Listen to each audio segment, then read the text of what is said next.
Hi there, welcome to my course, Introduction to Decorating and Design. I'm Linda. I'm a creative designer of interior environments and a room stylist. So I'll give you a little bit of personal background on who I am and where I'm from.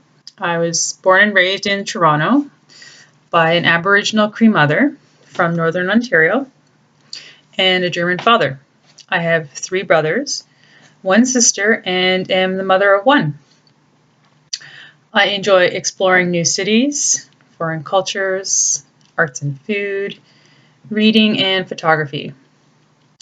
I try to spend as much time outdoors as possible. I love nature. I love hiking, camping, cycling. And what's important to me is animal welfare, children issues, human rights, disaster and humanitarian relief. Improving education, making it accessible for everyone, the environment, protecting Mother Nature, poverty alleviation, and science and technology. So that's the personal side of me. The design approach that I take for interior design is I believe good design comes in all different styles and price ranges.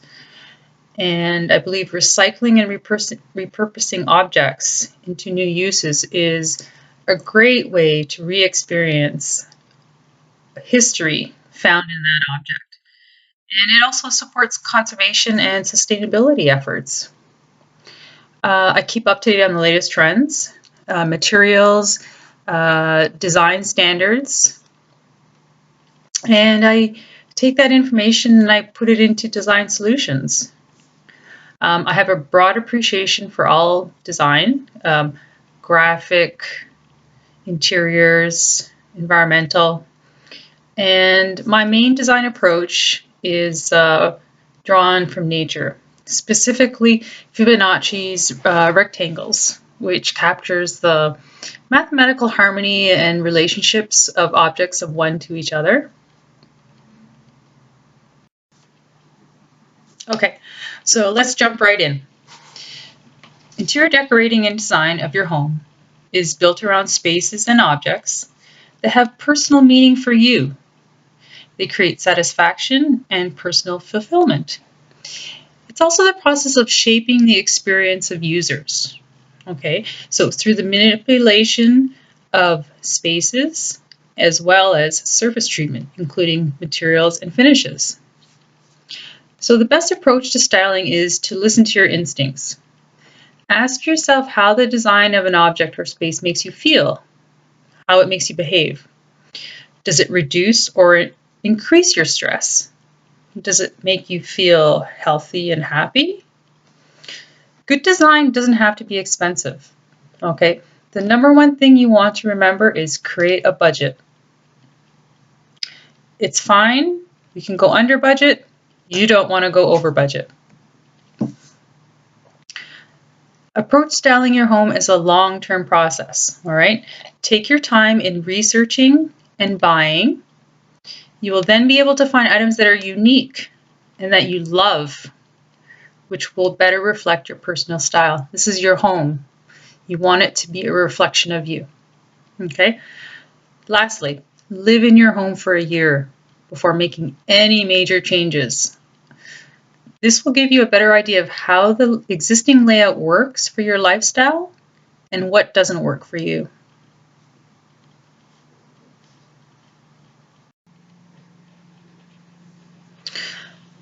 Behavior in the built environment. So we expect our homes to be functional to our lifestyle, to support the well-being of our mind, our body, and our spirit. When done correctly, interior design creates a positive reaction from users, which shows that they're healthy and happy. Interior designers use principles and elements to create great design. The 6 principles are scale and proportion, unity and harmony, balance, rhythm, emphasis, and contrast. The 5 elements of design, and you are familiar with these in your everyday life. They are line, shape, space, form, texture, and color. So when we use these elements and principles in a balanced approach, this is when you get beautiful and great design. It's when you perhaps have too much of one or two. This is when you have an imbalance. All right, so let's look at light and color. Light and color affects the mood of users and affects the perception of how we see a space. How does natural and artificial light affect users? Natural light is naturally warming. It lifts our spirits. It gives us energy. It's a vital, life-giving source. Natural light helps to brighten a space or task area. It allows users to move around freely or to perform a task. How does color affect perception of space? When used carefully and skillfully, it can positively influence mood and behavior. A full range of emotional effects can be achieved through the use of color.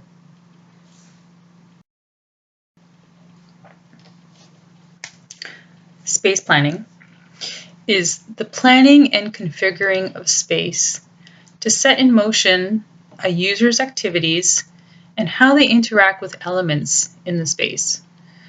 By manipulating these relationships between building forms, so building rooms, building windows, doors, one level to the second level, all of these different relationships.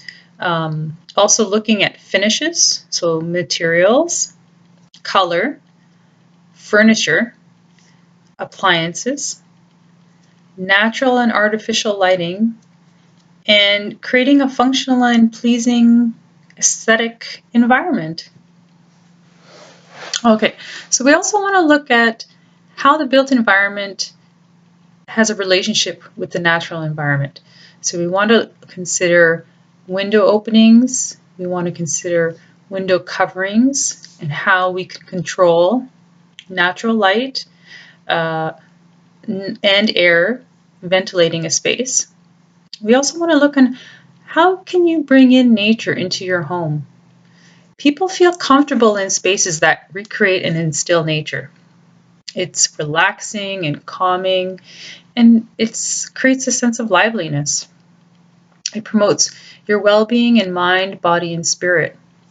So look at how household plants and flowers can go into your space. There are some that are very, very easy to maintain and grow. And there's even plants that clean the air. Finishes and materials, one of the probably most important topics in design and decorating.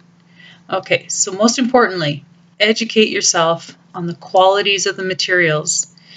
This is going to help you in being creative. You're going to understand what you can do with the material and what you cannot do. Okay? Look at the common and trend finishes and materials that you see in magazines, on websites, when you visit your friends' homes, when you go into the showrooms. Walk into a showroom of a condominium or a housing development, and they're probably using the most common materials, and you'll get a good idea of the popularity of colors and finishes. Okay, so you need to understand where materials go, specifically for floors, for walls and ceilings, a little bit about furnishings, understanding of fabrics and upholstery. Okay, so the other thing you want to remember is to compare the features from each different manufacturer. Each manufacturer offers different properties and benefits. So this is something that you're going to have to weigh in between manufacturers. Okay. Other thing. So let's continue. Seek inspiration everywhere. Design is everywhere. Inspiration can strike you at any time. Okay, sometimes even the most unexpected times. For example, maybe when you're studying a book or reading a book, watching a movie, flipping through a magazine, or even wandering the street or a flea market. Creativity is a state of mind. Be open-minded and ask yourself questions. Think differently than what you normally think. Try and manipulate ideas and see how you can turn them into something new.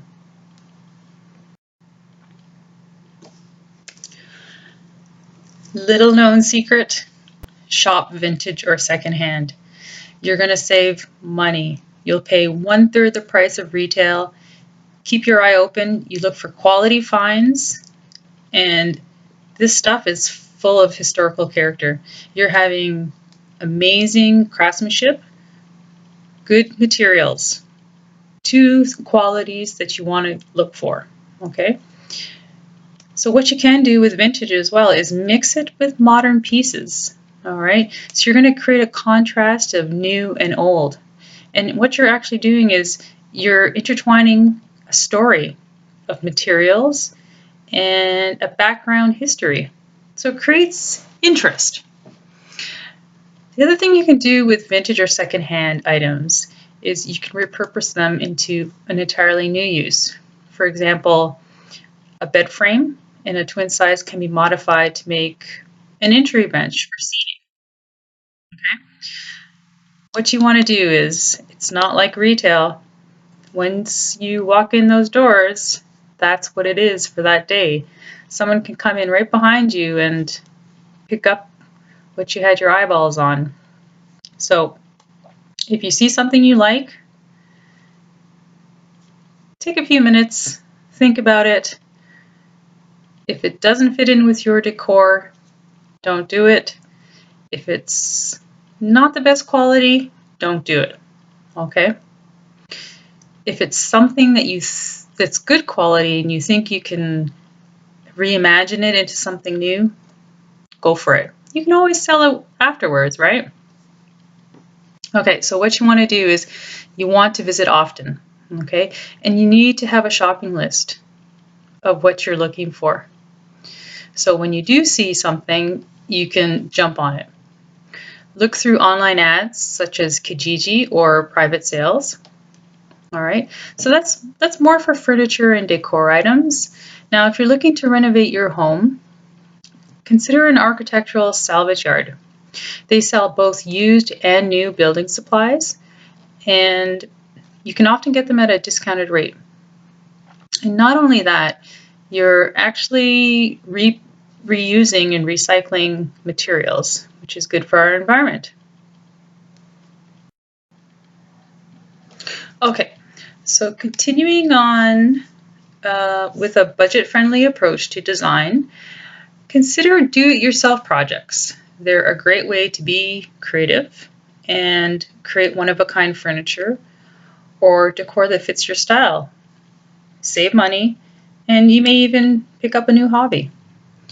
You don't have to be a carpenter to build furniture, but you should consider multiple projects to justify the cost of buying tools. Start with a simple project, knowing that there will be mistakes and that you will only be aware of, not the casual observer. Less is more in design. Think about how designers have years and years of experience, okay? That's why these things come very easily to them, and oftentimes they have a natural eye for seeing beautiful things and being able to create these relationships. All right. The thing with non-designers is because they don't have the design skills and knowledge, they usually get a little anxious and they try to take everything they know and throw it all into one solution. All right, it's not a soup here, people. We're not making soup. You don't just throw everything into the pot and stir it up and cook. Okay, we're not doing that.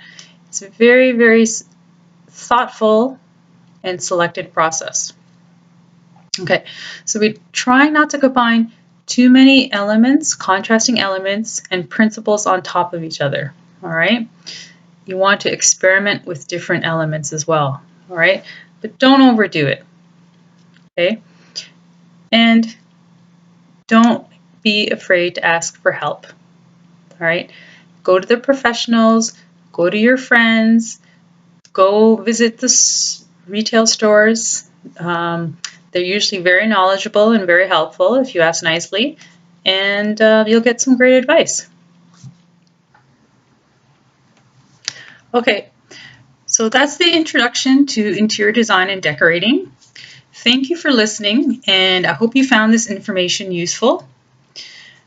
The other thing I want to talk about is Christmas is a time for giving, and I want to help you make your home redesign and restyle come true. You probably began reorganizing and restyling your home in preparation for the holidays, but I want to inspire you to go for lasting change. It's December 7th, and the new year is only a few weeks away.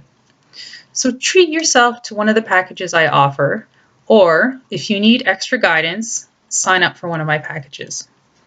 I offer a group coaching package or one-on-one coaching. You will get the tools, tips, and tricks to help you in the right direction towards a cohesive solution. We will start with a discovery call, which is a free consultation that lets both of us decide if there is a good fit. Let me know what your wish is by booking your free design discovery call.